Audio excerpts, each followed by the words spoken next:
have to conduct regular assessment of the factory, I've already said.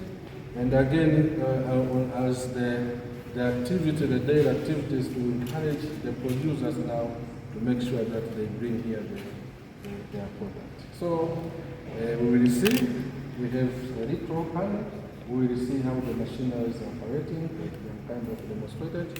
We have operators here, when we go there, we have a look on how to see the machinery. Mimi naitwa Brigadier Jenerali Charles James Ndiege, mkufunzi elekezi mwandamizi jeshi la nchi kavu, lakini pia ni mkuu wa msafara wa timu hii inayotembelea mkoa wa Tabora. Tangu kufika kwetu mkoani Tabora kwa ziara ya mafunzo ya vitendo kuanzia tarehe 13 mpaka leo tunahitimisha, tumetembelea kiwanda hiki cha kuchakata asali pamoja na mazao mengine ya nyuki. Tunavyoangalia swala zima la usalama na mikakati, haya maeneo yote haya yanachangia uchumi wa taifa, na uchumi wa taifa unapokuwa, maana yake ni kwamba maisha ya watu yanakuwa bora, maendeleo yanapatikana, na sera za serikali zinatekelezwa kwa kadri ambavyo ngazi mbalimbali zinahusika. Tumejifunza nini?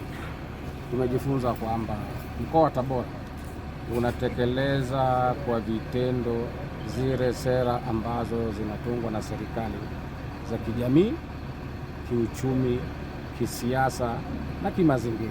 Kubwa ambacho tumefaidika nao kwamba wamejifunza namna ambavyo serikali ya Dr. Samia Suluhu Hassan inathamini zao la asali kwenye maeneo yetu.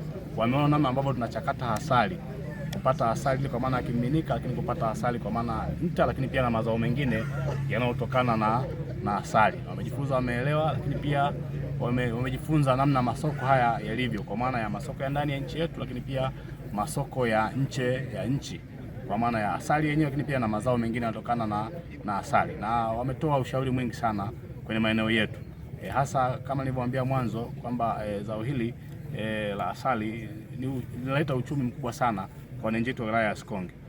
Wako ushauri ambao wametushauri kama chuo, na sisi kama wilaya tumeupokea na tunaahidi kufanyia kazi kwa maana ya kuboresha uchumi wa wananchi mmoja mmoja. Maana lengo la serikali yote duniani ni kuleta ustawi kwa wananchi, kuwaimarisha kiuchumi.